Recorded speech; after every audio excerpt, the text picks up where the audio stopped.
This episode is brought to you by Shopify. Forget the frustration of picking commerce platforms when you switch your business to Shopify, the global commerce platform that supercharges your selling wherever you sell. With Shopify, you'll harness the same intuitive features, trusted apps, and powerful analytics used by the world's leading brands. Sign up today for your $1 per month trial period at shopify.com/tech, all lowercase. That's shopify.com/tech. My dad works in B2B marketing. He came by my school for career day and said he was a big ROAS man. Then he told everyone how much he loved calculating his return on ad spend. My friends still laugh at me to this day. Not everyone gets B2B, but with LinkedIn, you'll be able to reach people who do. Get a $100 credit on your next ad campaign. Go to linkedin.com/campaign to claim your credit. That's linkedin.com/campaign. Terms and conditions apply. LinkedIn, the place to be, to be.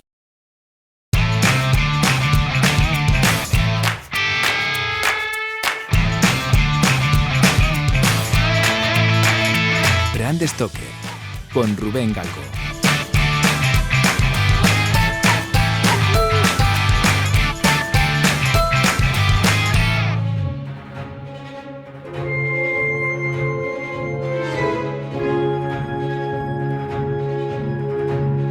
Hola, ¿qué tal? Muy buenas amigas y amigos de Brand Stoker. Bienvenidos una semana más al decano de los podcasts de branding, historia y cultura de marca en castellano.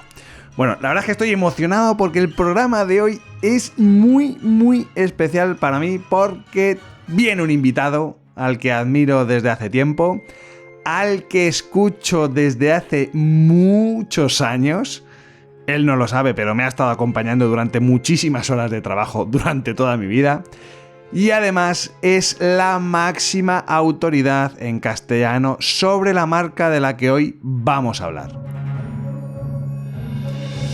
Y es que hoy vamos a hablar del origen de Star Wars, o la Guerra de las Galaxias, como decimos los cuarentones. Y por eso hoy me acompaña, recién llegado de la órbita de Endor, el mítico, el superlativo Kurz.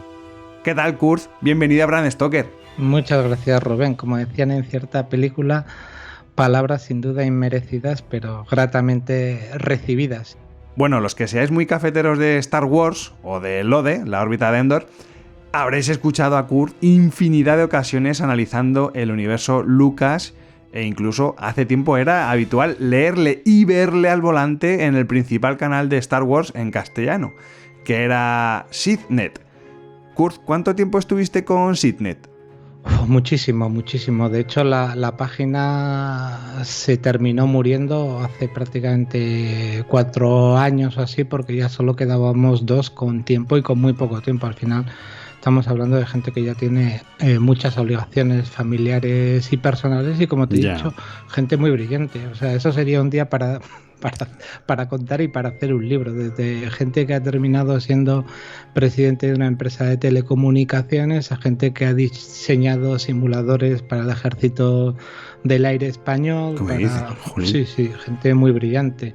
Gente que, por ejemplo, ahora está trabajando en temas de astrofísica porque se licenció en ese campo. O sea, que gente que iba más allá de los frikis. Siempre en SithNet éramos frikis, pero no nerds, por decirlo así. Sí. Qué bueno. Bueno, yo tengo que decir que yo tuve un problema bastante grande. Estuve atrapado con la serie Galáctica por tu culpa y por culpa de Antonio Runa, porque hicisteis unos especiales de la serie Galáctica que no sé si eran 8 horas de programa en total, o sea, era una salvajada. Y al final me puse otra vez a verla por segunda vez y estuve un montón de tiempo hasta que me la conseguí acabar. Digo, me cago en la leche, me tengo que acabar la serie esta. Y la verdad es que me gustó un montón y la disfruté un montón. Y bueno, ¿qué decir, no? Y al final muchísimas horas de trabajo me las he pasado escuchando LODE. Y de verdad que es que no conozco a nadie que sepa más de Star Wars como tú. Por eso quería que estuvieses hoy en Brand Stoker y le dieses un poco una dimensión de negocio a todo lo que es el universo Lucas y sobre todo Star Wars, ¿no? Porque al final es una empresa, son un montón de marcas, es un logotipo. hay una estructura muy amplia de una arquitectura de marcas muy potente y al final todo esto nace con Lucasfilm, ¿no? Un poco cuál es ese primer paso de Lucasfilm. Sí, de hecho cuando uno se fija un poco en lo que eran las empresas de Lucas, lo que aquí en España llamábamos un poco el emporio Lucas, Sí. Se daba cuenta de que todo estaba colgando de Lucasfilm, que era su productora, ¿no? Y dentro de Lucasfilm pues tenía diferentes subdivisiones, tenías Skywalker Sound Ranch, tenías Industrial Light and Magic, Lucas Licensing, Lucasfilm Game, Lucas Animation, Lucas Online, tenías un montón de subsidiarias, pero digamos que la empresa matriz de donde salía todo era Lucasfilm, que precisamente Lucasfilm es lo que adquiere Disney. Luego si quieres hablamos un poco de esa venta y de las cifras de negocio y algunas cosas que hay particulares y de si fue o no un buen negocio para ambas partes, que ya te adelanto que sí, pero Lucasfilm tiene un inicio muy muy modesto, es decir, al principio cuando se forma Lucasfilm en diciembre del 71, tenemos que pensar prácticamente en una mesa, un teléfono y una secretaria. ¿Por qué? Porque George Lucas todavía no había hecho prácticamente nada y lo que había montado Lucasfilm era pues con la idea de tener una productora como tenían todos los directores que como aspiración, no de presente sino de futuro, querían controlar sus productos, es decir, claro. La única forma de que yo tenga un control creativo, porque hasta ese momento el control creativo lo habían tenido siempre las grandes empresas, Metro-Goldwyn-Mayer, 20th Century Fox y demás, pues si yo quiero independencia como director y poder hacer lo que yo quiera sin que estas grandes mayors me aprieten, incluso me editen la película, es tener suficiente dinero y tener el control. ¿Cómo? A través de una productora que al principio tiene que ser muy modesta y en la medida en que yo pueda meterle ingresos pues será más potente. De hecho, lo que vamos a vivir a raíz de Star Wars, que también coincide con otros creadores, que es lo que se llamó la banda de los barbudos o de los melenas, según la fuente, es precisamente un cambio de paradigma. Es decir, el negocio del cine lo había estado controlando siempre estas grandes empresas, ya las he citado, Universal, 20th Century Fox y demás, y ellos imponían, incluso le cortaban a la película al director, aunque fuese famoso, como ellos querían. Lo que va a surgir a partir del éxito en los 70, sobre todo de gente como George Lucas, Steven Spielberg, Martin Scorsese, Friedkin y otros, es que los directores van a tomar el control, van a ser totalmente independientes y el poder ya no lo van a tener estas grandes empresas que se van a convertir, en el caso de Star Wars es el más claro y ahora veremos por qué, en simples distribuidoras y no en poseedoras de los derechos y de los beneficios que salen de ese producto. Siendo eso así, el director recibe más dinero, al recibir más dinero lo invierte en sus propios proyectos y a partir de ahí él se lo guisa y él se lo come y obtiene lo que todo director quiere, y es la independencia absoluta que te da tener el dinero y los medios para hacer lo que quieras al margen del establishment, que es lo que siempre Lucas ha querido, porque Lucas ha estado siempre enfrentado desde que salió de la USC con su licenciatura, siempre ha ido en contra de lo que era el sistema de Hollywood y cómo se hacían las películas y quién las hacía y cómo. Sí, y esto fue algo que él tenía claro porque sabía que tenía un muy buen producto en el caso de Star Wars, o era ya un poco este grupito, ¿no?, de los barbudos, ¿no?, como decías, que tenían claro que antes o después este paso la industria lo tenía que dar, y independientemente de que tuviesen una buena oportunidad con Star Wars.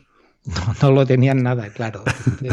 Tenemos que pensar en gente que tenía lo mínimo, que hacía reuniones en las que debatían sobre cómo querían que fuese el futuro, pero que no sabían si iban a poder hacerlo porque, entre otras cosas, no sabían si iban siquiera a tener éxito. De hecho, tú date cuenta que lo que permite a Lucas, y ahora entramos en detalle en eso, crear su emporio, pero sobre todo hacer las películas como él quiere, con total independencia, es el éxito de Star Wars. Y mientras hace Star Wars, no solo está arruinado, sino que Ostras. no tiene claro que la película la vaya a poder terminar porque la 20th Century Fox está intentando cortarla porque se está gastando más de lo que le habían dado, incluso poniendo dinero de su bolsillo, y porque está muy fuera de plazo y porque los ejecutivos y la gente que los ejecutivos tienen de la 20th Century Fox tiene durante el rodaje en los distintos stages y en los estudios Elstree, le dicen que de ahí no va a salir una película y que no hay nada claro. De hecho, Star Wars, esto es algo muy sabido, sale adelante gracias al empeño de Alan Ladd Jr., que trabajaba para 20th Century Fox, y este es el que frena constantemente a los directivos de la 20th Century Fox para que no anulen la película. De hecho, Alan Ladd Jr. terminará hasta las narices de la 20th Century Fox, y cuando termina todo el proyecto de Star Wars y Star Wars tiene éxito, él crea su propia productora, la de Alan Ladd Jr., que la gente, si recuerda películas de los años 80, habrá visto muchísimas más veces su logo, que es como una especie de árbol en verde que se iba haciendo como en una impresión digital. Sí. Pues esa compañía sale del cabreo que tiene a la Junior, que acaba hasta las narices de la 20th Century Fox. Qué fuerte. Y decías que en un momento dado llega Lucas a poner dinero de su bolsillo. ¿Y él de dónde tiene la pasta? Porque él todavía no había triunfado en el cine ni tenía, no sé, vamos, un trabajo así previo como para poder financiar un proyecto tan inmenso. Sí, cuando hemos dicho que Lucasfilm empieza en el 71, él la crea sobre todo para producir dos películas que tiene en ese momento. Una es THX 1138 y otra es American Graffiti. THX 1138, de hecho, la hace gracias al dinero y la ayuda que le presta Coppola, que incluso le consigue actores como Robert Duvall. De hecho, si tú vas a los créditos, es la primera vez en THX 1138 que aparece el logotipo de Lucasfilm, que todavía no es el logotipo que vamos a conocer después, es simplemente porque es que no es nada, ya te digo, es una mesa y exagerando, una mesa, un teléfono y una oficinista, ¿no? Sí. Y ahí simplemente sale Lucasfilm en una letra Arial normal, en una especie de verde fosforito, trabajando junto con Coppola Company, que era la que ponía dinero, que también le ayuda en lo que es American Graffiti, pero American Graffiti sí tiene ya un reconocimiento dentro de la crítica, incluso de la industria, pero también le aporta una serie de beneficios a Lucas, que son los que va a invertir luego en Star Wars, también cuando tenga que crear por pura necesidad Industrial Light and Magic, que si quieres ahora lo vemos, ¿no? Pero lo que le ocurre a Lucasfilm es que en el momento en que va a ir entrando dinero, y el dinero va a entrar sobre todo después del estreno de lo que es la película a través de una compañía que se crea ese proceso, como es Star Wars Corporation, que está abierta del 77 al 80, y ahora si quieres hablamos un poco de ella y de dónde se consigue el dinero. Con esa inyección que tiene de fondos Lucasfilm es lo que le permitirá ir haciendo todas esas subdivisiones y aumentando el negocio y teniendo pues ya otras cosas, ¿no? Porque estas subdivisiones, ¿no?, que comentas, esto es algo que también hemos visto muchas veces en Brand Stoker con otro tipo de empresas, ¿no? Pienso, por ejemplo, por irme a una marca de aquí, nacional, de España, pienso en Fagor, ¿no? Con el sistema este de cooperativas que tiene, que fue un poco igual, ¿no? Iban teniendo necesidades, venga, pues vamos a crear una caja para que nos financie. Necesitamos seguros médicos, pues venga, vamos a crear ¿cómo se llama? Lagunaro Seguros, para poderle dar una cobertura social y de salud a nuestros empleados, ¿no? O sea que, salvando un poco las distancias, ¿no? Pero él se fue encontrando, ¿no? Por lo que comentas, Lucas se fue encontrando problemas para resolver sus películas. Entonces, solución, hago una empresa y que me dé ese servicio que yo necesito y que nadie me está dando, ¿no?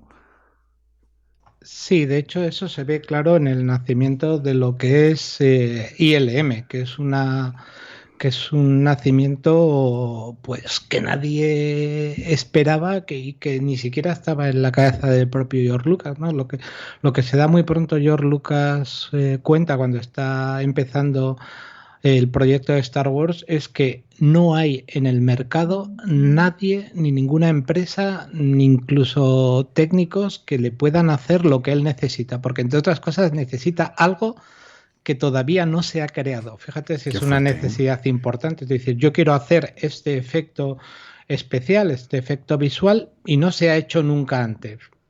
Entonces, ¿qué solución se le ocurre a él? Crear su propia empresa, la llama Industrial Light and Magic, se crea en el 75, como ves, para la producción de la película, que se estrenará en el 77, y ahí es donde mete $500,000 de su propio bolsillo de lo que eran las ganancias de American Graffiti. O sea, las invierte ahí, en eso. Y claro, si las invierte, esa empresa ya es suya, no es de la 20th Century Fox. Claro. Si lo hubiese hecho con el dinero de la 20th Century Fox, hubiese tenido otra cosa. Pero ILM está creada con un capital social que pone él de su bolsillo, es de su entera propiedad, y lo que hace es empezar a contratar gente, y además no todos dentro del mundo del cine, porque como te digo, dentro del mundo del cine pues no había nadie que hiciese estas cosas, ¿no? Se trata de traer gente que sea capaz de crear cosas nuevas, efectos nuevos y demás. De hecho, la primera sede que tiene ILM, que toda la gente le tiene mucho cariño, al final no deja de ser algo muy cutre. Es un almacén que está en una zona que se llama Van Nuys, el famoso almacén de Van Nuys, por el que pagan 2.300 euros al mes, dólares al mes de alquiler, y ahí empiezan, ¿no? Y lo que hace Lucas es, y esto es una pena porque es un nombre que luego se pierde por cuestiones de discrepancias, pero lo que hace George Lucas para crear esta industria Light and Magic es confiar en James Nelson, con el que ya había trabajado en American Graffiti, que tenía confianza con él, y le dice, mira, hay que crear una nueva compañía, dedícate a contratar gente. Es este James Nelson el que contrataría a John Dykstra, sin el que realmente Star Wars no se hubiese hecho, porque él es el que inventa una cámara nueva, la cámara de control de movimiento, que todo el mundo le puso el nombre de cámara Dykstra porque la había creado él, aunque con investigación previa que ya traía, y esa cámara, por ejemplo, es la que permite hacer esa inolvidable escena de introducción de Star Wars cuando el destructor imperial, siguiendo a la Tantive, pasa por encima de los espectadores, que dejó a todo el mundo con la cabeza volada, o como dice Antonio, con el culo torcido, ¿no? Luego James Nelson tendría un problema personal con George Lucas de discrepancia, abandonaría este proyecto antes incluso de que finalizase, y su nombre se ha perdido en el tiempo, pero sí que quiero hacerle ese reconocimiento como persona que contrató a la gente de ILM. La gente de ILM, que ahí había gente muy joven, mucho licenciado, por ejemplo, en el Caltech, sí, y en el MIT, o sea, gente que no era ningún mindundi, pero también eran los años 70, es decir, 20 y tantos años, California, la hierba circulaba con facilidad. Hombre, vamos apretados de plazos, pero no estaría de más hacer una fiesta por la noche y demás, ¿no? Entonces eso terminaría acabando un poquito mal, porque John Dykstra no ejercía control sobre todos estos trabajadores, que terminaron trabajando mucho, pero cuando se metió ahí a alguien con el látigo que dijese, mira, me parece muy bien, pero esta noche todos aquí a trabajar porque nos faltan 200 efectos digitales y hemos hecho solo 2. Sí, que al final se le fue de las manos, y es verdad que además hace poco vi un documental en Disney Plus que hablaba precisamente de todo esto, ni se veían ni imágenes, pues eso es lo que tú dices. Además que estaban todo el día experimentando. Vamos a poner una cámara en una avioneta, vamos a poner una cámara en una moto y nos vamos a tirar por no sé dónde. Y era todo como, joder, que bien se lo pasan estos en el trabajo, ¿no? Y además es un grupito de gente súper joven, sí. Sí, y todos barbudos y todos porreros. pero no quiere decir que no fuesen buenos profesionales ni gente inteligente. De hecho, en Star Wars se viene produciendo una cosa muy curiosa. Si tú vas a los grandes nombres que hay en efectos visuales, en animación y demás, es gente que cuando se incorpora a Star Wars como marca, es gente que ya ha hecho en casa muchas cosas, es decir, frikis que con 12 años, 16 años y una cámara Super 8 se hacía sus propias películas en stop motion porque les encantaba Harryhausen y compañía, y entonces esa gente llega y de repente le dan juguetes y puede hacer lo que quiera, porque una cosa que ha tenido... Y dentro de que Lucas tiene mala fama por algunas cosas, debería tener muy buena fama por otras, ¿no? Es decir, deja un margen amplísimo. Deja que la gente experimente, invierte dinero porque él no considera la inversión un gasto. Si quieres hablamos luego de lo que es la parte de la división de gráficos computerizados, que es espectacular ahí, esa inversión en I+D+I sin retorno en breve, pero que cambia la historia del cine. Podemos decir, sin exagerar, que si tenemos personajes digitales en el cine es gracias a Lucas y a ILM, como podemos decir lo mismo en otros avances muy recientes, como el del Statecraft, que la gente dice, el Statecraft, qué bien, qué funciona, claro, pero ¿Cómo llegas ahí, no? Lucasfilm lleva 10 años metiendo dinero a saco. Claro. ¿Vale? Entonces, si ahora alguien dice, no, es que hacen negocio con eso, bueno, pensemos en las farmacéuticas, lo que invierten y luego cómo necesitan ese retorno, ¿no? Claro. Lucas, que ha sido además una persona siempre muy fiel a su alma mater, a la Universidad del Sur de California, y que les ha dado y les da todavía a día de hoy cantidades ingentes. Él cree que los nuevos creadores deben tener lo mejor y cada 2 años les cambiaba todo el material. Es decir, tú estabas en la USC y trabajabas siendo un alumno con unos medios que había gente por ahí haciendo cortos profesionales que no tenían. Y era todo porque George Lucas lo aportaba gratuitamente. Sí, que tenía una visión y no le importaba invertir porque sabía que antes o después eso le iba a dar algún tipo de retorno y sobre todo porque le iba a resolver pues los proyectos que él tenía. Oye, Kurz, vamos a hablar un poco de la marca, el nombre, el logo de Star Wars, ¿no? El nombre realmente, yo creo que toda la gente que nos esté escuchando sabe que, bueno, Lucas estuvo trabajando con distintos guiones, con distintos nombres, que los personajes tuvieron otros nombres, pero realmente, ¿cómo llegan a Star Wars?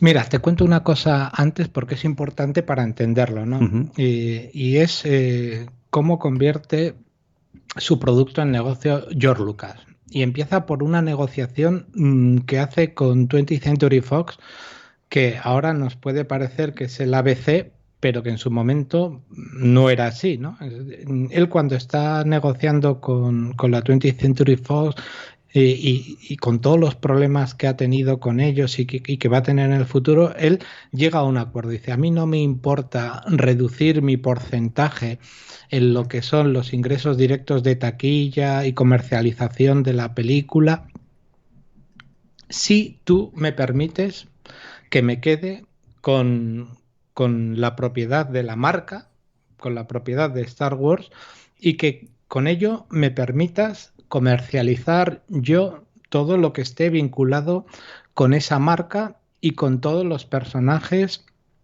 lugares y universo que he creado. Y es que esto es una locura, porque en aquella época, te imaginas, es el primero que tiene esta idea y sobre todo el mundo sabía que el negocio estaba al final en la venta de entradas. Sí, nadie pensaba que aquí hubiese dinero. Sí. Y dicen, a cuenta de algo, fíjate si el error es mayúsculo con los ojos de hoy, a cambio de algo que creo que no es nada, me dejas que me lleve más parte del pastel de la exhibición, que es donde está el 100% o el 99,7% de los ingresos de un producto. Pues te lo firmo. No es cierto, que lo he leído en algún sitio, que la explotación del merchandising empezase con Star Wars. Sí es cierto que empieza de verdad. Si uno va a películas anteriores, verá que hay una idea generalizada que es de la que surge el marketing, que son los recuerdos de fin de rodaje. Era muy habitual y a día de hoy todavía lo es. Cuando una película terminaba, se hacía un regalo a gran parte de la gente que había participado en esa película, no solo como actores, sino como maquilladores, atrezo, iluminación, sonido, etcétera. Algo para que recordasen esa película, que a veces era una taza, a veces era una camiseta. Qué bueno. La primera película que hizo algo novedoso en ese sentido fue Tiburón. Tiburón, en una campaña de publicidad que fue bastante fuerte, puso a la venta una serie de productos relacionados con la película, casi como impulso publicitario de la película y para que la gente exhibiese ese material y fuese como tener más publicidad en las playas, que consistió básicamente en toallas y en bolsas de playa y camisetas, no era más, pero sí que es cierto que eso tuvo una venta, pero fue una venta, digamos, muy humilde, no era una cuestión de que se pensase que de ahí se podían sacar grandes ingresos. Lo que hace Lucas es lanzar de todo. Y además tuvo la suerte de que la película no solo fue exitosa, sino que fue generacional. Entonces todo el mundo estaba interesado en cosas de Star Wars, sea lo que sea, y se compró masivamente.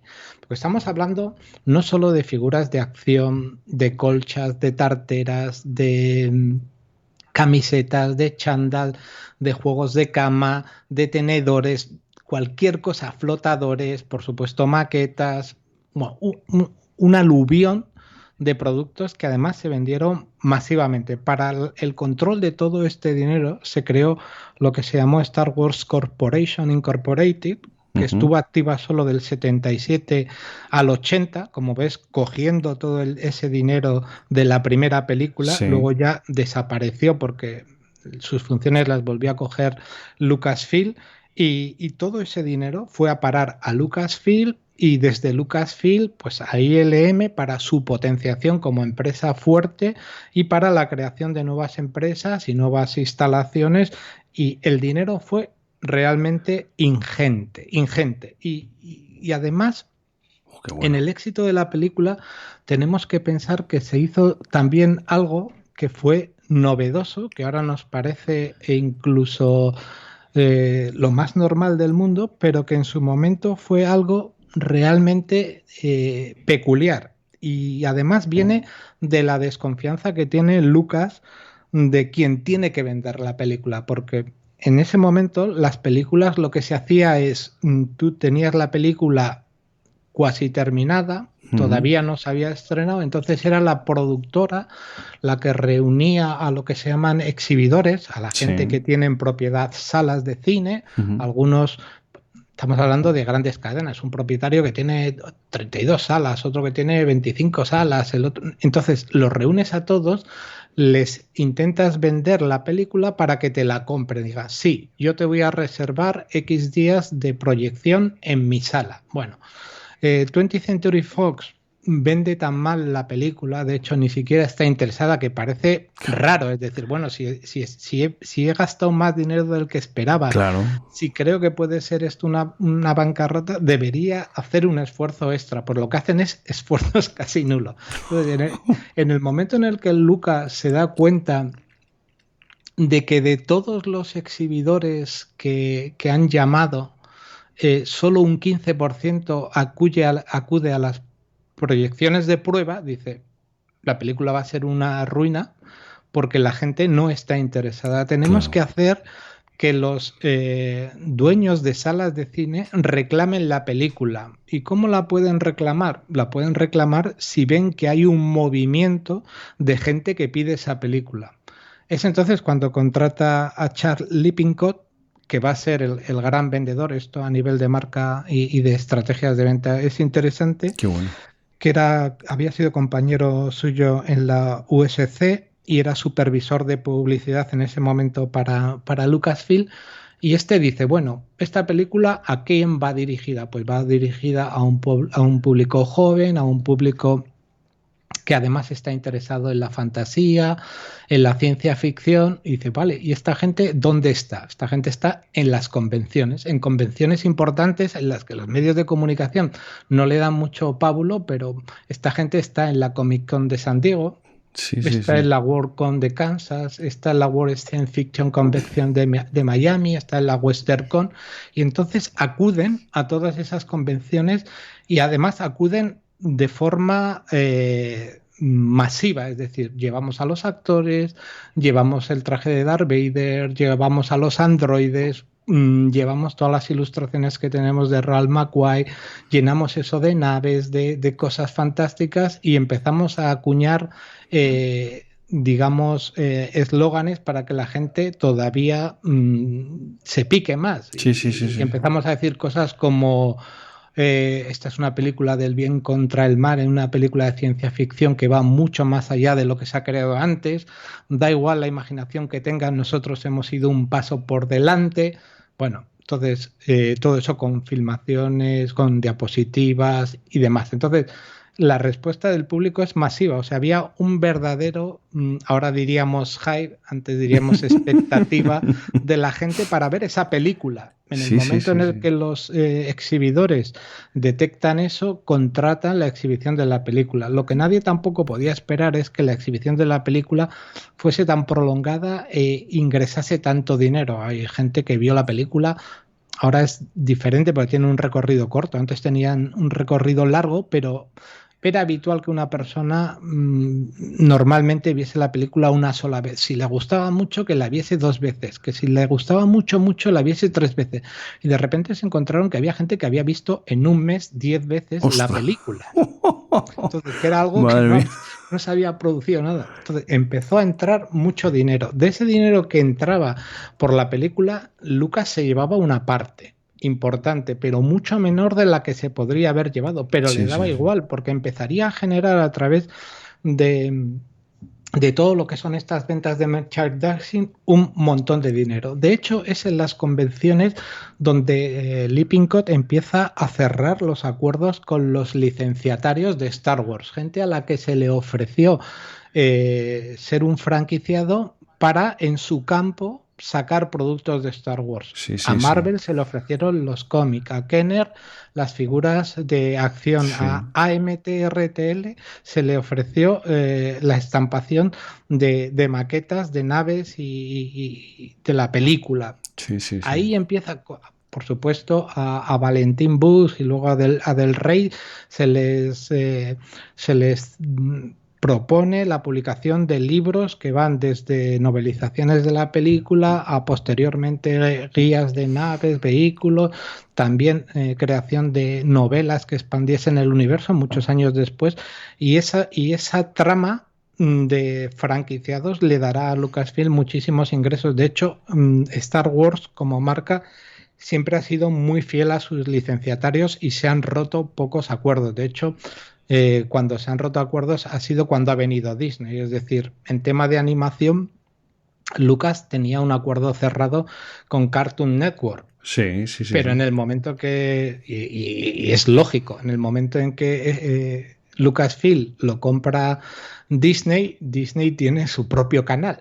No va a dejar que el negocio lo siga llevando Cartoon Network, o sea que se paga lo que se tiene que pagar por cerrar ese acuerdo, esa relación comercial, la pasa a llevar Disney Plus. Pero fíjate qué interesante esto que dices, porque ahí veo algo que es una novedad, porque nosotros en el podcast hemos hablado muchas veces de que muchas marcas licencian productos, pienso por ejemplo pues con Monopoly o con Fournier, por ejemplo, con las cartas, ¿no? Que al final es una forma de diversificar el negocio para intentar darle una segunda vida a su producto, ¿no? Y lo suelen hacer cuando ya el producto ya ha tenido un recorrido, tiene ya está bastante asentado, y es un poco por prolongar un poco esa vida y sacar unos beneficios extras. Pero aquí Lucas lo hace al principio, o sea, antes realmente de, por lo que estás contando, cuando empieza a funcionar, porque necesita tener esa pasta y necesita que lo den o que le conozcan estas distribuidoras.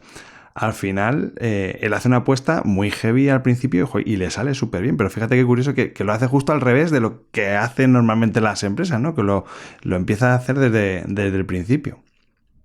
Bueno, es la primera vez que alguien contrata franquiciados para la distribución de material de una película que es de su propiedad. O sea, Alucina. estamos aquí pisando nieve virgen, por decirlo así, ¿no? Cuando se establece esto, evidentemente necesitas un logotipo de marca que en el fondo ya habías creado y que tiene...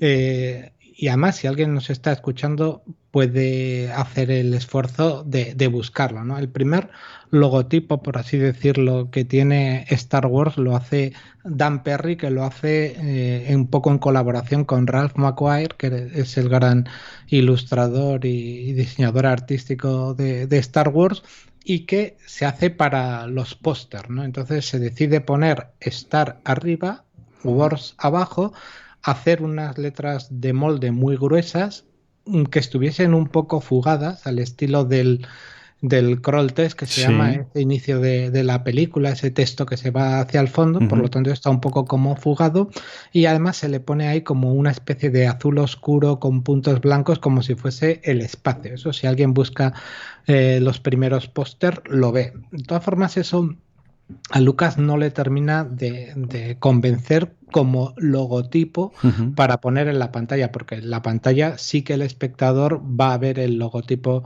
de Star Wars, ¿no? Entonces ahí es cuando contrata a Susan Elizabeth Rice, que es la que hace una apuesta, digamos, en valor de ese texto y de esas letras que ha usado Dan Perry. Además, Lucas le dice una cosa que ahora nos resulta muy curiosa y es decir, como en la película hay un grupo que es muy malo y es muy fascista, dice, hazme algo que tenga un estilo fascista.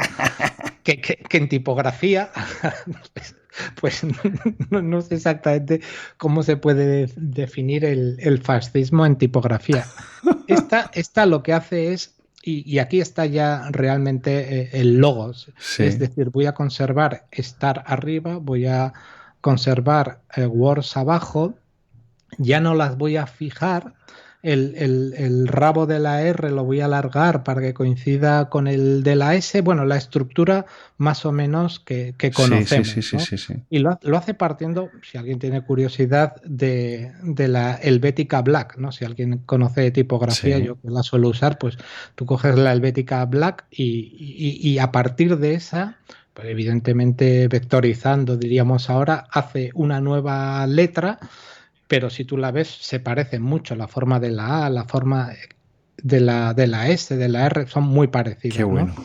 Y lo que hace es, para darle ese toque fascista, una W súper angulada, muy aguda, que parecen dos cuchillos que se están clavando. Cuando lo ve Lucas eso, dice, esto necesita una vuelta porque la W realmente no se termina de leer bien, ¿no? Es tan agresiva. Entonces le pasa los trastos a Joe Johnston, que Joe Johnston es un personaje interesantísimo, más allá de que luego fue director, pero esto, ahora si quieres conto unos detalles de Joe Johnston. Entonces Joe Johnston coge esto y entonces suaviza esa W y hace una cosa que es decir, en vez de que sea una letra gorda, voy a hacer que sea solo el contorno. La voy a vaciar, ¿no? Y es ese Star Wars que estamos ahora acostumbrados a ver, ¿no? Que en realidad la letra está definida por los bordes, está hueca, está vacía, ¿no? Sí. Y evidentemente el logotipo ha ido cambiando y las siguientes películas tuvieron alguna tipografía digamos diferente, pero lo que es el logotipo Star Wars con el que la gente conoce la marca es este logotipo que, como digo, empezó Dan Perry, continuó Elizabeth Rice y terminó Joe Johnston. Decía que Joe Johnston es un personaje peculiar porque es el protoejemplo de la gente que entró. O sea, tanto en ILM como en la producción de la película entró gente muy joven. Entonces, en la medida que esa gente resultó capaz y talentosa, se le fue dando más y más peso, ¿no? Joe Johnston, por ejemplo, entró para ayudar en distintas cosas, lo mismo te hacía una maqueta que te sacaba un plano y hubo un momento en el que se plantearon, hemos diseñado un montón de naves muy bonitas por fuera pero no sabemos cómo son por dentro, porque Ralph McQuarrie nos ha hecho el exterior, pero de aquí tenemos que sacar un escenario rodable. Entonces hicieron pruebas y Joe Johnston demostró una habilidad especial para inventar los interiores. Además, si ves bocetos suyos originales, es que parece un profesional de la delineación.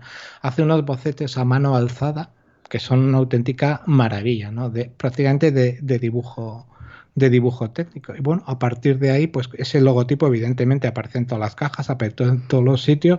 Gran éxito. Evidentemente, cuando tú tienes gran éxito, lo que ocurre es que también hay mucha gente que intenta utilizar tus productos, sacar cosas parecidas. Copiártelo, los plagios, ¿no? Y a partir de ahí empezará otra de las grandes historias que ha tenido siempre la compañía, y es su legión de abogados defendiendo la marca, de la que hasta tengo una anécdota personal. Pero hubo litigios de muchos tipos. De hecho, por ejemplo, Lucas litigó contra producciones pornográficas que utilizaban Star Wars. ¿Cómo?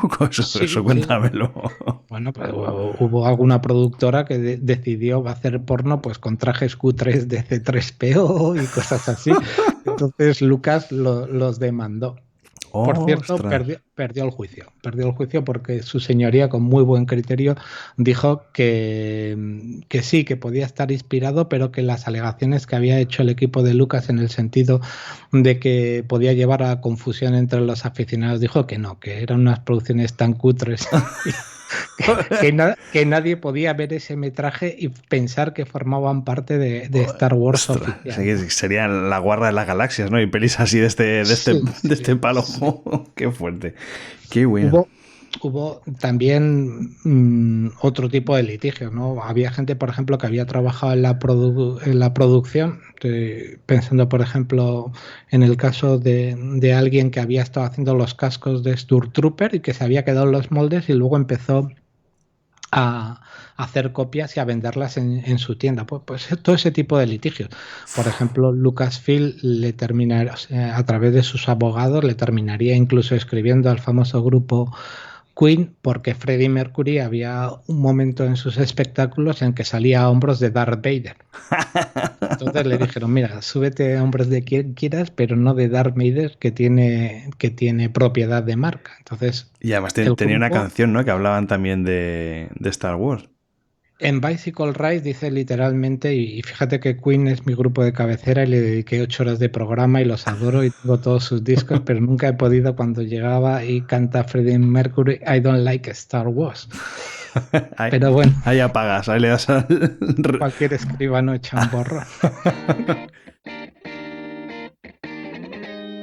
Este podcast es una iniciativa de Brand Stoker, el estudio especializado en creación y gestión de marcas de Rubén Galgo.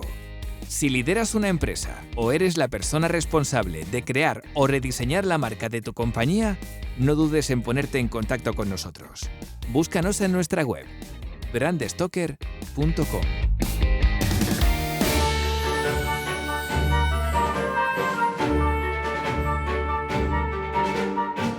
Hablabas antes, Kurt, del trabajo de Ralph McQuarrie, ¿no?, con todo el diseño un poco de exteriores, interiores. A mí hay algo que ahí me llama mucho la atención y siempre me ha gustado de Star Wars, porque yo recuerdo siempre una charla de Borja Borrero, que es el director creativo de Interbrand durante muchos años. Comentaba que las grandes marcas son las que tienen las que activan todos los estímulos, ¿no? Pues por ejemplo, sobre todo hablaba de las marcas de coches o incluso de aviones, porque tienes tacto, porque huele el coche cuando tú entras en un coche nuevo, huele de una forma distinta, tiene sonido. Y con Star Wars me pasa un poco parecido, ¿no? De hecho, es que incluso con el tema de la ropa, ¿no?, o incluso dentro de las películas, dentro de la saga, y vemos claramente una arquitectura de escudos, emblemas, rangos. O sea, todo eso no es porque sí, o sea, no es un ejercicio gráfico que quede más o menos pintón, sino que todo está contextualizado, que tiene un significado, un sentido, y por lo tanto ahí no, me estoy equivocando. Se pretendía, mira, te voy a contar tampoco quiero alargar esto, pero te voy a contar una anécdota personal, ¿no? Porque a mí me interesa mucho lo que es la uniformología militar. Sí. Y entonces en Star Wars quien creó desde el principio todo lo que eran los uniformes militares es John Moyo, que era un tipo estupendo y además que tiene un montón de libros sobre uniformología militar. Entonces yo cuando veía Star Wars, veía que algunos rangos no tenían lógica. O sea, que el que de repente llevaba los rangos de teniente, salía otro que era coronel y tenía los mismos rangos, ¿no? Sí. Y de hecho se sabe que muchas cosas no las pudo hacer John Moyo porque directamente, ya te digo, la producción tuvo muchos problemas. De hecho, si alguno se fija en lo que es la parada final, cuando se entregan las medallas en la primera película, la del 77, ahí no tenían uniformes para todos. De hecho, las dos primeras filas tienen uniformes más o menos, y a partir de la segunda fila, pues el que no tiene pantalón de chándal y casaca militar, directamente tiene una casaca de bombero o una de húsar o lo que se pudo conservar, ¿no? Y conseguir, ¿no? De hecho, a John Moyo lo pude ver muchos años después en una convención y le dije en un apartado una vez que terminó, porque hay gente que en las convenciones pues va a los actores, y luego los frikis como yo pues va a la gente que generalmente no le entra a nadie. Porque entonces yo me acerqué al señor Moyo, me presenté, le dije que me interesaba mucho la uniformología militar y le pregunté que por qué realmente no había una correlación en los grados de tipo militar, y me dijo, mira, yo lo intenté, incluso lo tenía por escrito, pero aquello era una locura. Llegaban y decían, hace falta un militar para una escena con no sé qué. Lo vestíamos, le poníamos, lo mandábamos y decíamos, es teniente. Llegaba allí y si en el guión ponía que era capitán, pues capitán. O si de repente había un cambio a última hora, pues no sé qué. Entonces, pero hombre, visualmente sí que se nota que están todos hechos con el mismo estilo. Más o menos tiene una cierta coherencia, por lo menos visual, ¿no? Tiene una coherencia. Sí, pero quiero decir, hay muchos. Bueno, de hecho, en esos momentos, ahora todo eso se corrigió en las ediciones especiales, pero en ese momento, como se rodaba con pocos medios, se hace una cosa que resulta muy barata en cine. Es decir, tú filmas una escena con una sola cámara, luego parte de ese fotograma lo inviertes y parece que lo has hecho desde otro ángulo o con otra cámara. Claro, pero cuando inviertes, la gente pasa a ser zurda, claro. Las insignias que están en la derecha pasan a la izquierda, las de la izquierda a la derecha. Entonces todo lo de las insignias y tal se intentó corregir y de hecho se corrigieron en las ediciones especiales, pero aún a día de hoy, pues si tienes una copia antigua, incluso sin ser antigua, y ves a los Lars en la granja, pues verás que todos en un momento determinado comen y beben con la izquierda, que resulta muy, muy raro, ¿no? Esto es como cuando en su momento se invertían los fotolitos de los mangas, ¿no? Sí. Qué bueno. Fíjate que estamos hablando de uniformes y antes hablábamos de tipografías nazis, y me he acordado del otro día un oyente. Bueno, estuve en la escóbula de la brújula hablando de branding, de marcas y nazis, y me pasó una cosa que nunca me había pasado, y un oyente que era muy, muy, muy fan del tema este de uniformes y un enamorado de la estética un poco de los nazis, ¿vale? Entiéndeme bien, o sea, no de los nazis, sino de toda la estética, todo el diseño de los uniformes y tal. Pero, a ver, eso es muy impopular, pero hay muchísima gente que prefiere la uniformología nazi, más allá que los vistiese Hugo Boss, que sepa todo el mundo que Hugo Boss tiene un pasado muy nazi.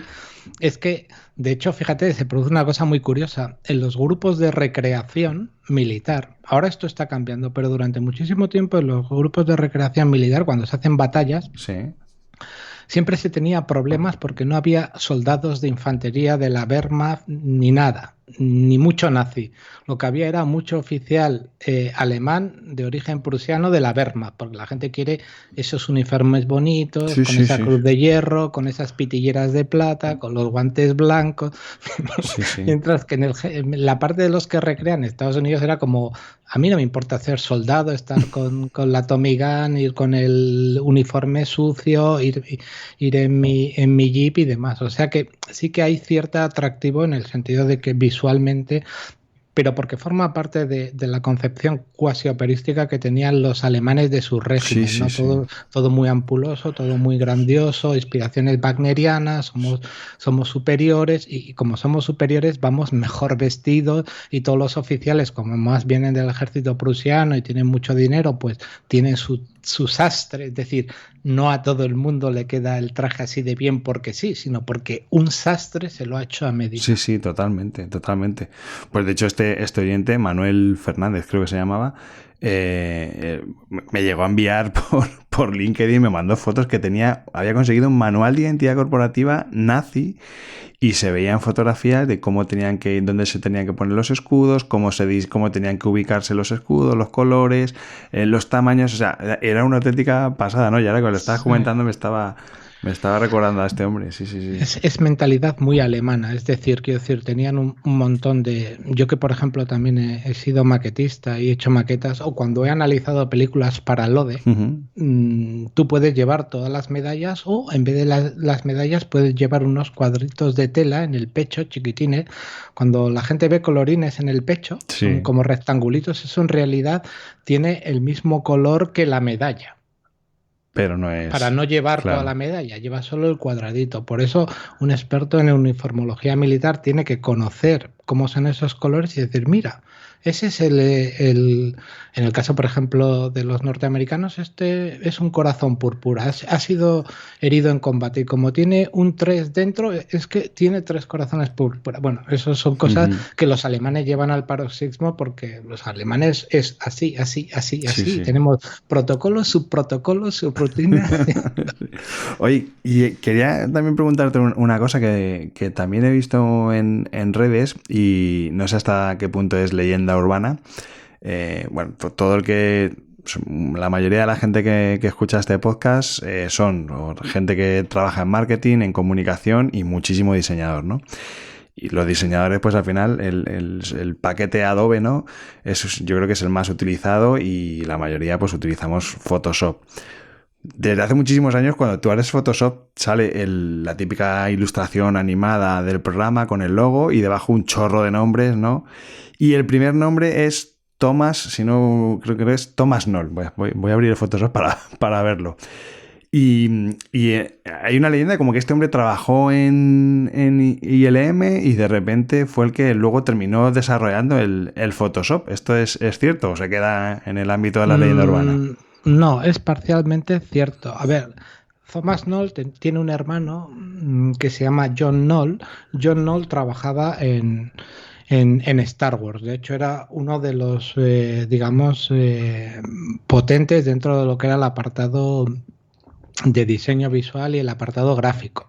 Entonces, son hermanos, están en contacto. Entonces, John Knoll hablaba con su hermano cuando tenía este desarrollo de producto, le decía, oye, mira, estoy haciendo un programa de edición fotográfica, va así, tal. Entonces, John Knoll habla con su hermano, le enfoca en algunas casas, por eso también sale como co-creador, si lo ves, están como co-creadores los dos hermanos, aunque la parte gorda la lleva el otro, no la lleva el que trabajó en Star Wars, y de hecho ellos luego lo que hacen es venden el programa y hay una empresa que todavía lo desarrolla más, aunque ellos se quedan pues dentro de lo que es los títulos de crédito, vamos a decir así, y también reciben dinero, pero sobre todo John Knoll, que sí trabaja en Star Wars, lo centra en lo que realmente está necesitando. ¿Por qué? Porque ha habido una cosa que ha hecho mucho siempre ILM y otras empresas, ha sido cuando no tienes una herramienta te la creas.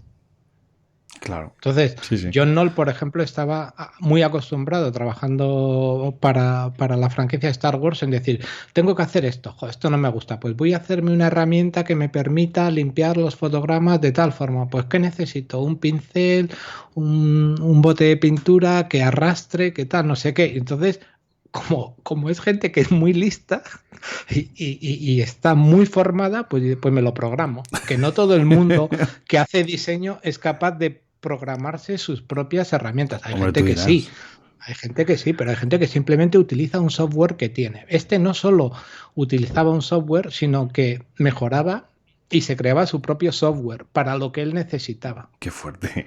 Entonces, el talento ha sido siempre muy importante dentro de las empresas que estaban bajo Lucasfilm.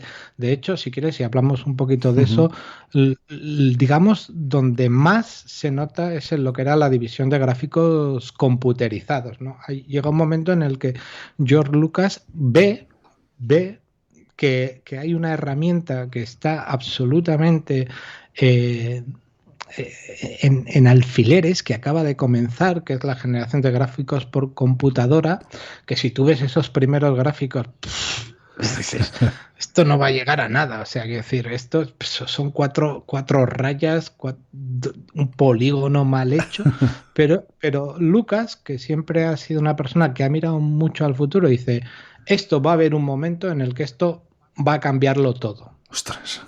Pues lo que ahora llamaríamos I+D+I. Sí. Vamos a traer gente aquí y que desarrolle esto aquí. En ese momento, los únicos que hacían algo eran los de Computer Graphics Labs, que tenían unos problemas económicos del patín. ¿Por qué? Porque esto no daba dinero. Claro. Era gente que estaba trabajando en algo que le faltaban 15 años. Ostras, qué fuerte. Tú dime cómo puedes ganar dinero con algo que necesita 15 años de desarrollo. Ya ves. Entonces aparece George Lucas y le dice, venga, pero esto es en plan mecenazgo italiano de medieval, o sea, es decir, venir aquí con vuestras mierdas, sobre todo dos nombres muy importantes como son Ed Calmus y Alvin Ray Smith, y le dice, toma, presupuesto prácticamente sin límite, hacer cosas, ir preparando. Y estos van trabajando y pasan los años y van gastando dinero y tal, no sé qué. Todo esto en qué devendría en el futuro, en el que, por ejemplo, esto permitió a ILM ser la primera empresa que hizo un personaje 100% digital para una película, que si alguien se acuerda del Secreto de la Pirámide, ese caballero de la vidriera que baja, ese es el primer programa, este es el primer personaje animado. Ostras, me acuerdo por CGI en la historia del cine, y lo crea ILM. ¡Qué bueno! Como ILM también generaría un programa de morphing.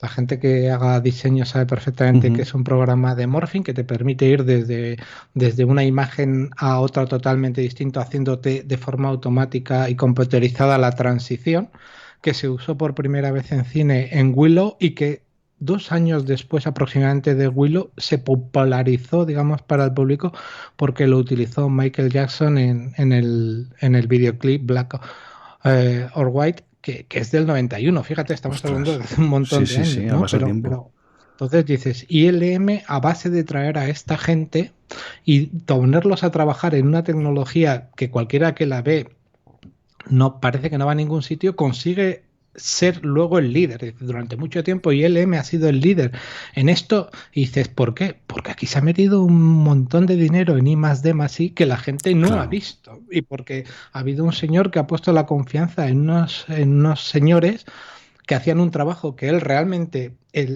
digamos, lo interno no lo conocía, pero confiaba en ellos y les daba tiempo.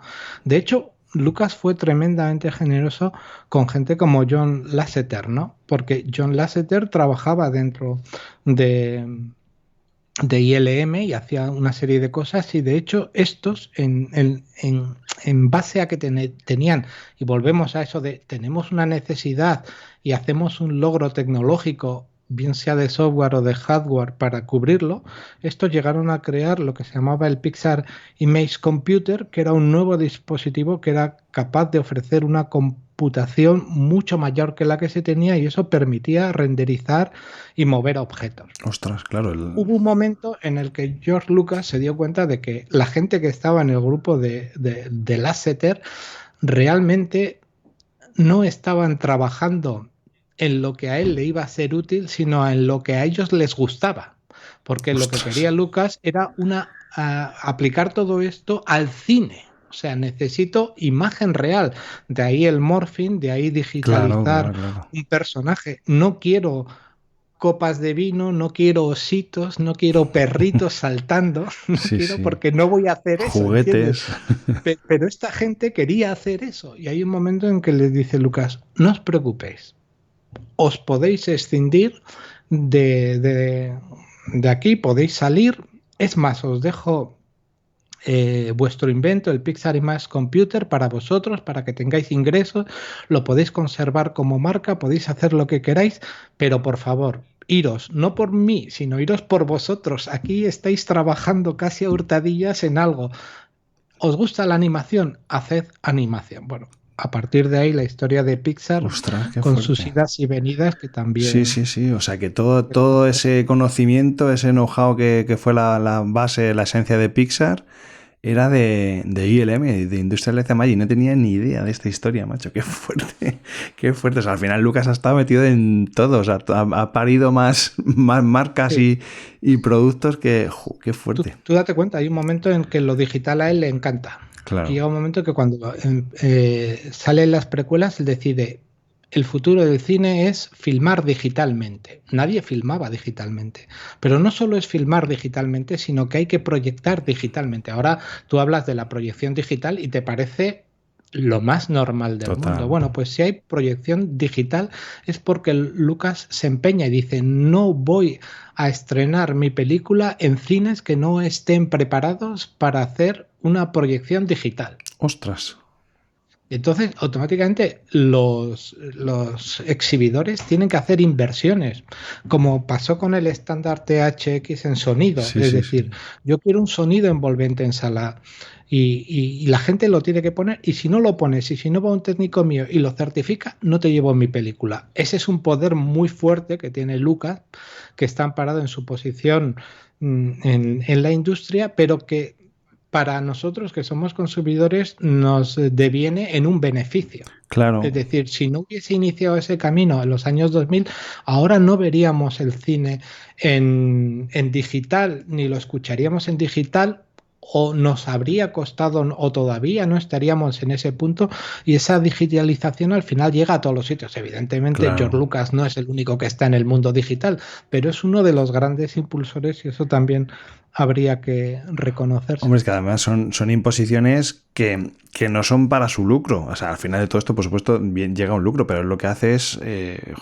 apostar por la evolución y por la industria y por seguir avanzando. Con lo cual, me parece que además, en esos años, hacer una apuesta así tan potente, me parece, ya no de ser un visionario, o sea, me parece que es ya casi nivel Dios, ¿no? De empresario y de visión de un negocio. Porque entonces, lo de THX también es una idea suya, o él se aprovecha ya de algo que ya había avanzado con eso. No, THX lo crean ellos como un estándar de sonido. A Lucas siempre le ha interesado mucho la calidad de la imagen y de la sonida y de los sonidos en sus productos. Es obvio, el cine es imagen y sonido. Entonces, por eso se crea el Skywalker Zone ya en 1975, aunque luego iría creciendo, entonces no era lo que luego fue, como una empresa para estar en el negocio de lo que es la edición de sonido, la reproducción de sonido y demás.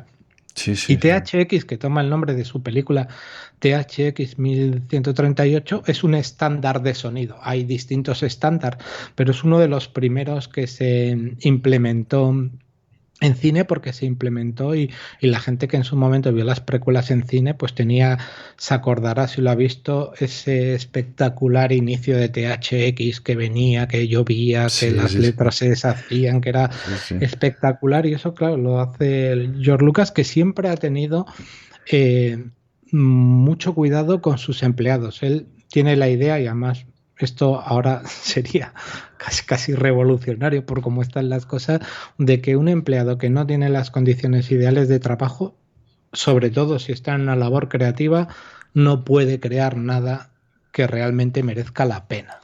Le tienes que dar tiempo, le tienes que dar dinero, pero sobre todo le tienes que dar ergonomía. Claro. Y salud mental. Es decir, por eso en su momento, que es muy famoso, si la gente oye hablar del rancho Skywalker, que está en el condado de Marin, que es como una especie de Shangri-La, todo el mundo querría ir allí. Para empezar, es un sitio donde no admite visitas. De hecho, incluso si tú como empresa o a tipo documental o quieres hacer un walkthrough o alguna historia, te ponen muchas pegas. De hecho, son instalaciones que ni siquiera se ven desde la carretera. Ostras. Porque están en un valle. Lo que ves está perfectamente en sintonía con la naturaleza, porque todos los... y esto te estoy hablando de que se empezó hace muchos años, todos los aparcamientos son subterráneos. El rancho cuenta con una sala de cine que le llaman el Stack, que tiene 300 butacas para que la gente vea películas. De la propia biblioteca. Tiene una biblioteca acristalada, con una bóveda acristalada, que está solo para que la gente estudie. Ostras, qué fuerte. Para que estudie sobre la compañía, para que estudie sobre nuevas herramientas, demás. Tienen un lago que le llaman el lago Ewok, donde puedes dar paseos en barcas. Tienes una cuadra y tienes caballos para pasar a caballo por las lomas y las colinas. Evidentemente. ¿Quién puede disfrutar de esta gozada entonces? Si no realmente visitas. Pues los empleados. Empleados que están haciendo allí algo o que van allí invitados. ¡Ostras, qué bueno! En su momento también era un sitio donde había mucho desarrollo, ¿no? También tiene oficinas y demás, pero realmente ahora lo que es el centro, digamos, nuclear, donde están todas las oficinas, está en el Letterman, en el Centro de Artes Digitales Letterman, que está en San Francisco, en California, está antes de la entrada del Golden Gate. Si alguno va por esa zona, pues antes de llegar a la entrada del Golden Gate, digo la entrada del Golden Gate en el sentido de que tú estás saliendo de la ciudad para irte a lo que ya van a ser las estribaciones de los bosques de secuoyas y demás, ¿no? Pues antes de esa entrada del puente de San Francisco, del Golden Gate, tienes este centro que además en lo que es la entrada tiene una plaza con una fuente y una estatua en bronce de Yoda, y ahí es donde ahora están realmente todas las oficinas, se hace todo el trabajo administrativo y demás. Y en el Rancho Skywalker evidentemente se sigue haciendo cosas de creación, pero es sobre todo un sitio de descanso creativo, vamos a decirlo así. Evidentemente también ahí hay oficinas y hay gente, y luego también hay muchos archivos y gente que está trabajando dentro de la compañía en algún proyecto, pues puede ir ahí a documentarse, porque una cosa que ha hecho Lucas muy bien es que tiene unos archivos súper potentes. De hecho, en el caso de ILM llega incluso al paroxismo, es decir, ILM tiene gente contratada para que limpie las maquetas originales, es decir, tenemos tantas maquetas originales, tenemos tantos props y está todo archivado que alguien le tiene que quitar el polvo. Ostras. Bueno, pues que empiecen por aquí, terminen aquí, para cuando terminen aquí ya pueden empezar con otra ronda. Alguno de mis clientes, tengo a Críticos Vallejo, que son clientes que les acabamos de diseñar la nueva identidad corporativa, y conozco a más de un modelista que estaría encantado de estarle quitando el polvo. Vamos. A Vallejo, si me permites que te lo diga, hay que hacerle un monumento, porque yo, que soy maquetista, aunque hace mucho que no hago, yo cuando empezó la marca, cuando empezaron los acrílicos Vallejo, me cambió a mí la vida, a mí y a muchísima gente. Sí. Bueno, y ahora con... Bueno, ahora ya ni te quiero contar, o sea, porque el maquetismo en cuanto a pinturas, resinas y todo ha evolucionado de una forma extraordinaria. Sí, ahora han sacado unas pinturas... Bueno, yo además es que como he vivido, o estoy viviendo el proceso nuevo de la compañía, y ahora además con la compra del fondo y demás, que se están haciendo unas inversiones salvajes. Es alucinante la tecnología que tiene la pintura Vallejo. O sea, es que tienen con Express Color, por ejemplo, es una pasada, como tú con una simple pincelada han creado una pintura inteligente que cuando hay volumen te crea brillos, y cuando hay esquinas y recodos te crea sombras. O sea, que es el sumum para los wargameros y la gente que juega. Ya, pero yo que he pintado mucha figura en plástico y plomo y en resina, para hacer lo que se dice una subida o una bajada de color, necesitas hacer hasta 8 tonos diferentes. Entonces, si te quita 5... Sí, no, es una pasada. Bienvenido, sí. Es una pasada. Mira, y además, hablando un poco también de lo de los uniformes que comentábamos antes, hay algo que la gente no lo sabe, que esto yo lo he descubierto al estar trabajando con ellos, ¿no? Porque para hacer la marca pues tuvimos que hacer muchísima investigación, entrevistas.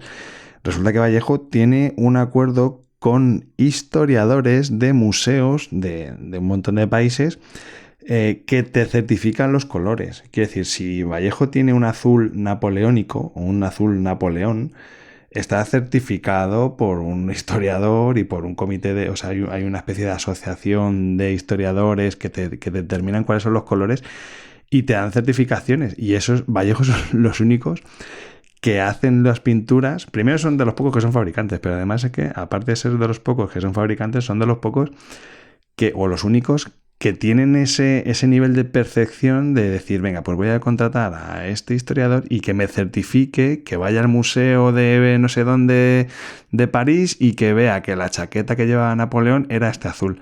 Y en base a eso, buscan las anilinas, buscan todos los materiales, todas las tintas para hacer la mezcla y tener el color exacto. O sea, el nivel de calidad de Vallejo... Sí, o sea, eso, fíjate, eso para la gente que hace recreaciones históricas y la hace con todo el rigor es muy importante. De hecho, eso en el maquetismo naval es en el campo que yo más locos de esto me lo he encontrado. Hay gente que directamente se hace su barco con los planos originales y haciendo el costillar desde el principio. Utilizan madera de balsa en lugar de madera de roble o de haya, pero lo hacen desde los inicios. Y, por ejemplo, a esta gente lo que es el mundo de la impresión 3D les ha abierto un universo, porque antes hay empresas que hacen complementos, pero la recreación histórica es gente que viene y te dice, quiero un candelabro para la proa de un galeón español, pero entre 1800, entre 1000 tal y 1000 cual. Y te dicen, tenemos pero es a escala 1.35, no, pero lo necesito porque lo estoy haciendo yo a escala 1.37. Sí. Es que pues no existe, pues me lo diseño yo en 3D, me lo imprimo. Sí. Es mira, además, hace poco salía una imagen, creo que era Guillermo del Toro, Lucas, no, ¿quién era el otro? Steven Spielberg, y había otro director más americano, y estaban los tres juntos de compras, creo que era por San Diego, en una tienda friki, y estaban ahí cogiendo pinturas de un rack de Vallejo. Digo, madre mía, estos tres pintando, creo que además la foto creo que la puso Guillermo del Toro. Los tres pintando miniaturas ahí, es que me les imagino que con la imaginación que tienen estos tres, digo, es una pasada. Bueno, pero retomemos. Sí, que disperso. Oye, de todas formas, Kurt, llevamos ya más de una hora, habíamos dicho que una hora era un poco el límite que me había puesto.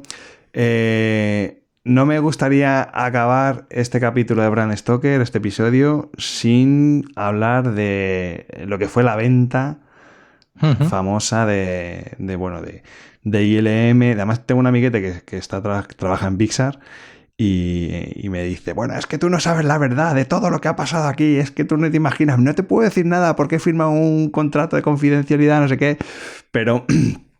¿Qué es lo que sucedió? ¿Por qué Lucas se desprende de lo que a todas luces es la gallina de los huevos de oro? Bueno, yo sobre eso hay interpretaciones. Mi idea, y yo creo que está cercana a la verdad, es el hartazgo que tiene George Lucas.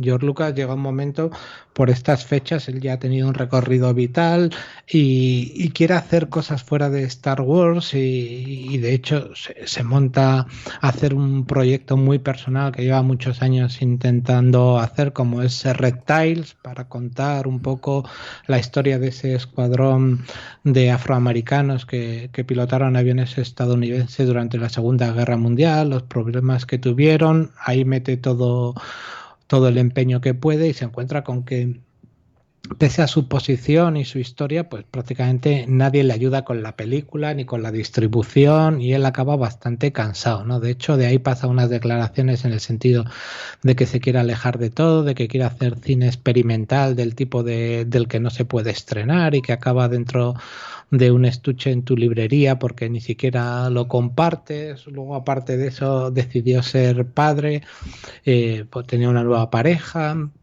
Ella había congelado óvulos, el esperma, esto es muy americano, y ahora que ya, digamos, nuestras obligaciones profesionales son menores, pues vamos a tener un hijo que va a ser biológico nuestro porque son tus óvulos y mi esperma, pero nos lo va a gestar otra persona. Todo esto muy cerrado y tal, y yo creo que ya llega un momento en que dice, oye, pues aquí ya en esto no me interesa seguir, y es cuando hace la venta. No lo hace por necesidades económicas, tenía mucho dinero. De hecho, cuando se suele decir que que lo has dicho tú antes, Lucas está forrado. Bueno, Lucas es un tipo que evidentemente tiene su gran casa, tiene coches porque le gustan, lo hemos podido ver en la Fórmula 1, por lo tanto tiene coches potentes y demás, pero es una persona bastante sencilla, ¿no? De hecho, es habitual verlo con esas camisetas, esas camisas de franela y esos vaqueros, porque el tío es así desde los 70 y sobre todo él ha invertido muchísimo dinero, ya lo digo,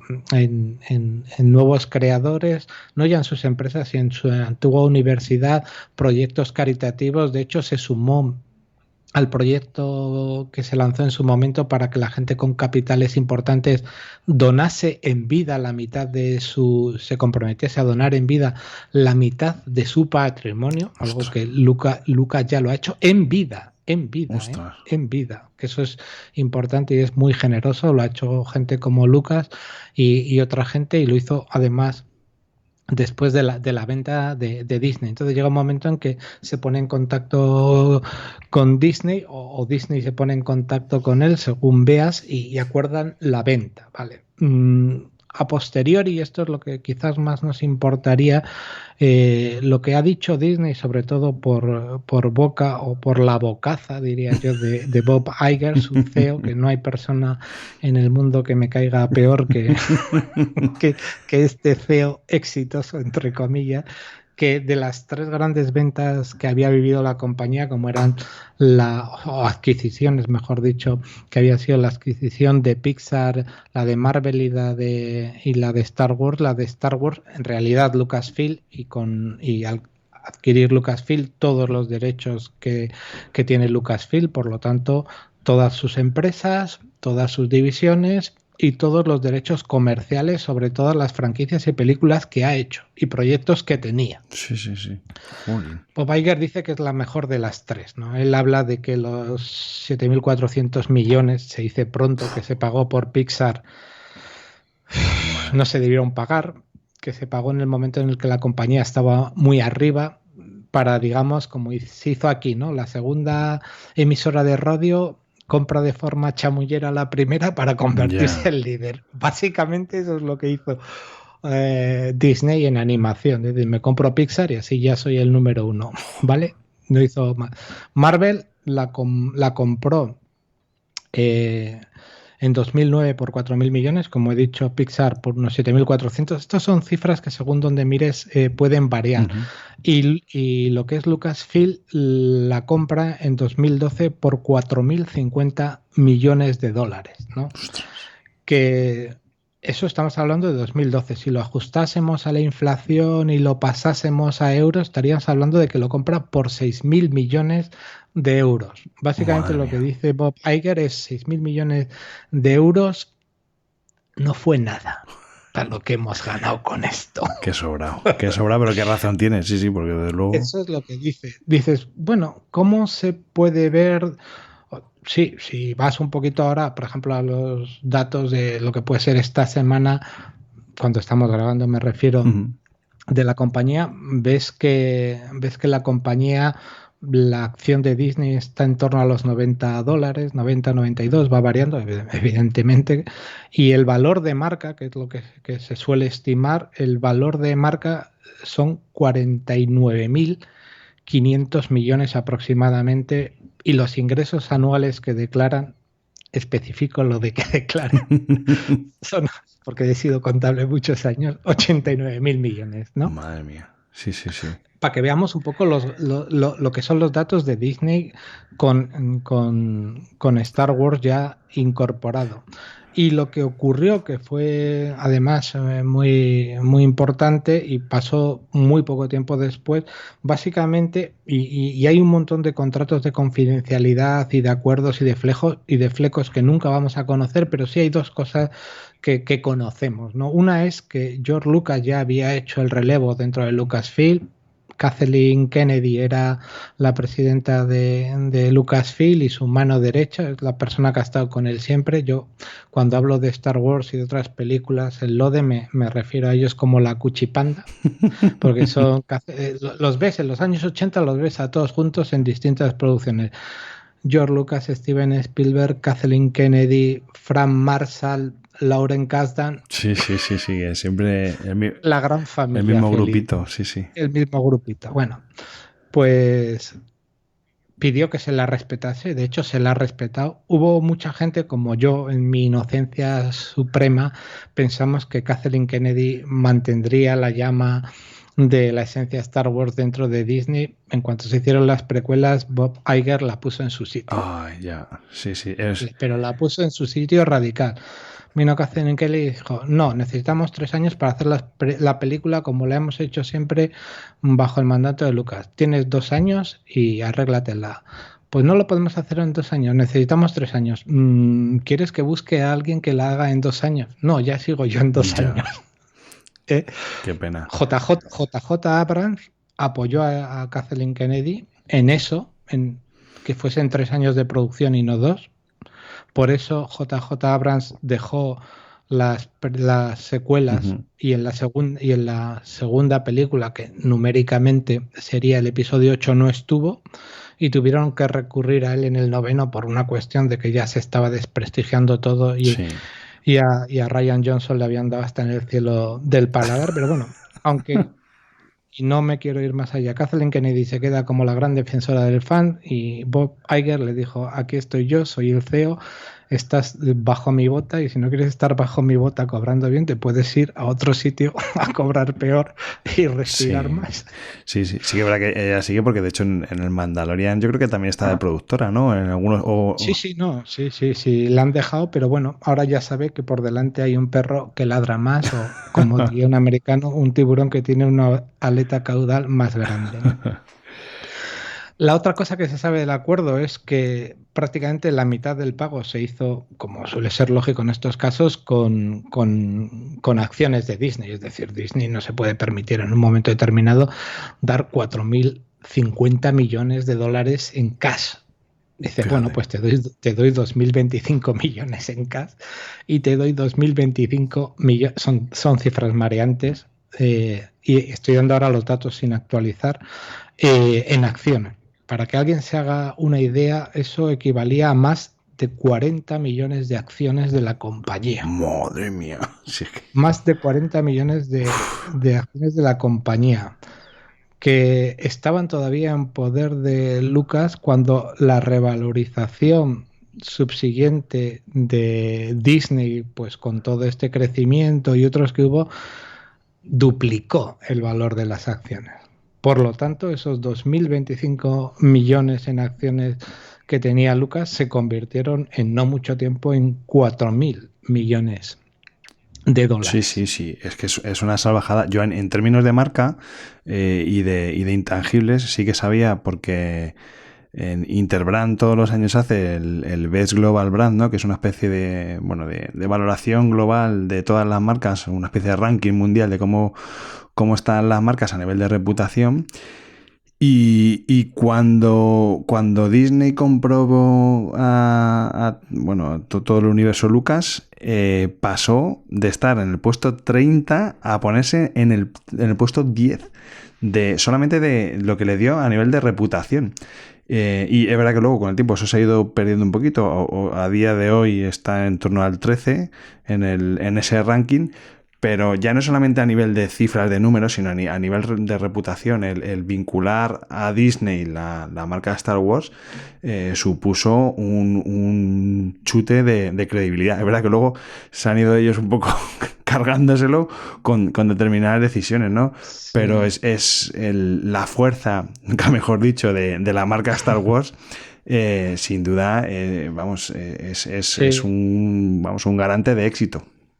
En el acuerdo también había una coletilla que al final hubo gente que pensó que eso era, que todo se iba a conservar muy bien y que no iba a haber problemas en lo que es la franquicia Star Wars, pero que yo desde un primer momento dije, esto es testimonial y veremos sus consecuencias, que fue nombrar a George Lucas consultor creativo. Ostras. Evidentemente, en cuanto George Lucas vio que ese título, entre comillas, honorífico, era un intento por hacer lo que te dé la gana y decir que esto tiene el marchamo de George Lucas dijo, mira, Hasta luego, Lucas.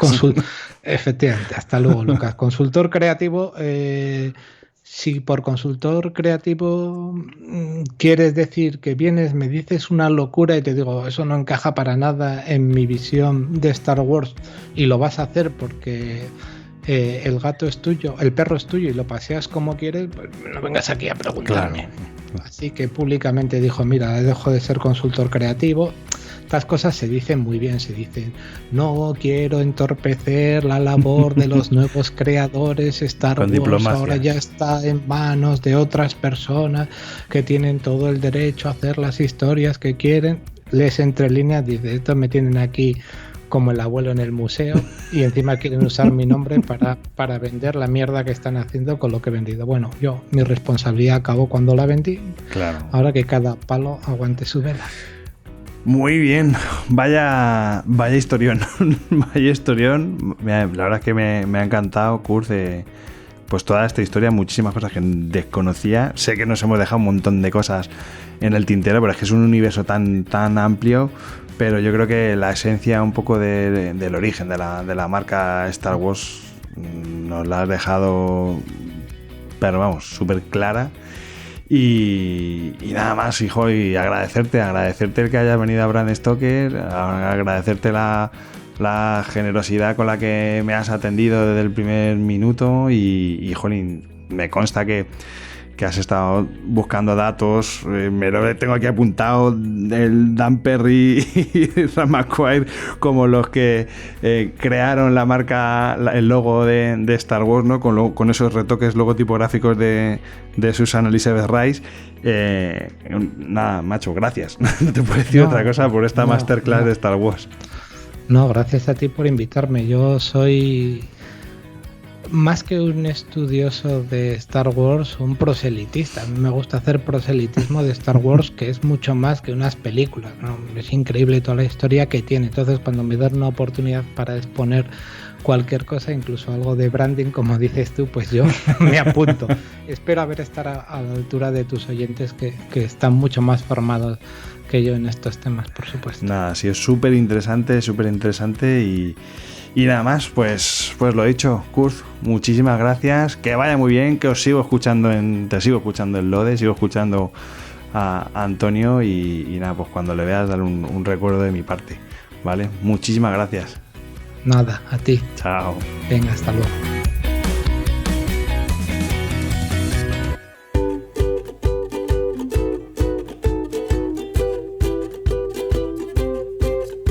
Antes de despedirme, quiero recordarte que puedes seguirnos en Twitter, Facebook e Instagram, donde nos encontrarás con el usuario Brand Stoker, o si lo prefieres, me puedes seguir a mí a través del usuario Crenecito.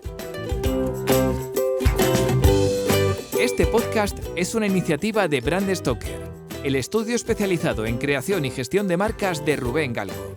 Si lideras una empresa o eres la persona responsable de crear o rediseñar la marca de tu compañía, no dudes en ponerte en contacto con nosotros. Búscanos en nuestra web, brandstoker.com. No olvides comentar este episodio, valorarlo con 5 estrellas, darle a me gusta, compartirlo en tus redes sociales y si te has quedado con ganas de más, pues te invito a que escuches más episodios en brandstoker.com y aplicaciones móviles para iOS y Android.